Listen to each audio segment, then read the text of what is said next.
নমস্কার বন্ধুরা, আলপনা কিচেনে আপনাদের সবাইকে স্বাগত। আজকে আমি আপনাদের সাথে খুবই সহজভাবে বাটার নানের রেসিপি শেয়ার করব। তাহলে চলুন রান্নাটি শুরু করা যাক। সবার প্রথমে আমি এখানে দুধ নিয়ে নিয়েছি আর দুধটাকে আমি হালকা গরম করে নিয়েছি। এবার এর মধ্যে আমি কিছুটা দই অ্যাড করলাম। এই দইটা টক দই না, আমরা যে নর্মাল দই খাই সেই দই। এবার এর মধ্যে 1 চামচ চিনি দিয়ে দিলাম আর দিয়ে দিচ্ছি সামান্য পরিমাণ তেল। এবারে ভালোভাবে সবগুলোকে মিক্স করে নিচ্ছি।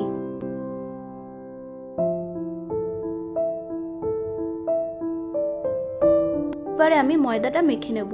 এখানে আমি অ্যাড করছি 1/2 চামচ বেকিং সোডা আর 1 চামচ বেকিং পাউডার আর 1 চামচ নুন।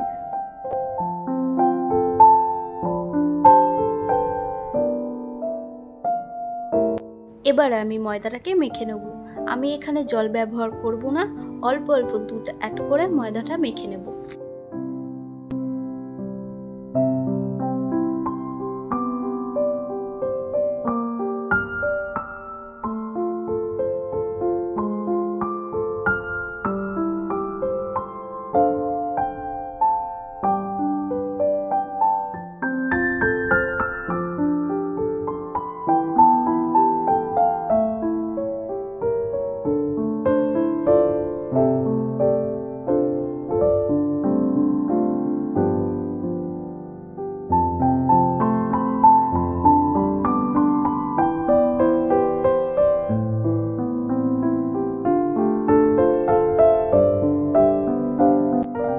এবারে আমি এটাকে 20 মিনিটের জন্য রেখে দেব।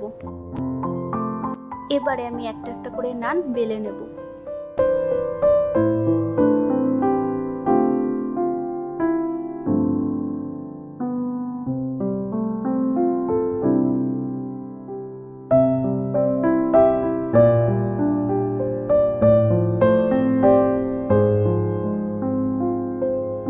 এবারে আমি এর এক সাইডে কিছুটা পরিমাণ কালো জিরে আর ধনেপাতা দিয়ে নিচ্ছি।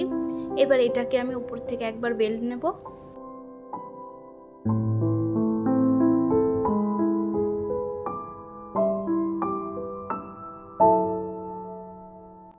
আর আরেক সাইডে আমি অল্প অল্প করে জল লাগিয়ে নেব।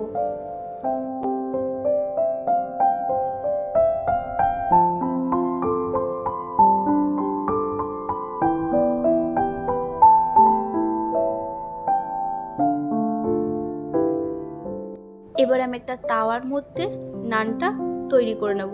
আপনারা কিন্তু কোনো ননস্টিকের জিনিসের মধ্যে এটা বানাবেন না।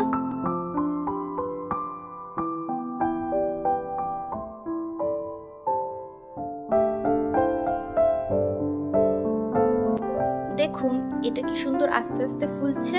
এবারে আমি তাওয়াটাকে উল্টে নানের উপরের দিকটা সেঁকে নেব। এই কারণেই আমি এক সাইডে আমি জল লাগিয়ে দিয়েছিলাম, যাতে যখন আমি এটা উল্টে সেঁকবো তখন যাতে পড়ে না যায়। দেখুন নান রেডি হয়ে গেছে। এবারে একইভাবে আমি বাকিগুলোকেও করে নেব।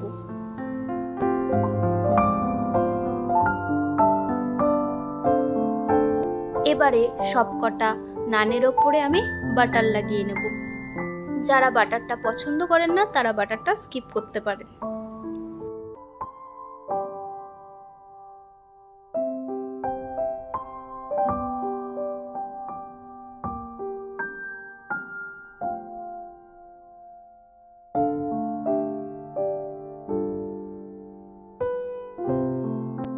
রেসিপিটা খুবই সহজ, আপনারাও বাড়িতে একবার অবশ্যই বানিয়ে দেখুন। পুরো রেস্টুরেন্টের মতো নরম আর সুস্বাদু খেতে হবে। বাটার নানের এই রেসিপিটা আপনাদের কেমন লাগলো আমাকে কিন্তু কমেন্ট করে জানাতে ভুলবেন না। আর যারা এখনো অবধি আমার চ্যানেলটিকে সাবস্ক্রাইব করেননি প্লিজ সাবস্ক্রাইব করে দেবেন আর পাশে থাকা বেল আইকনটিকে ক্লিক করে দেবেন। ধন্যবাদ।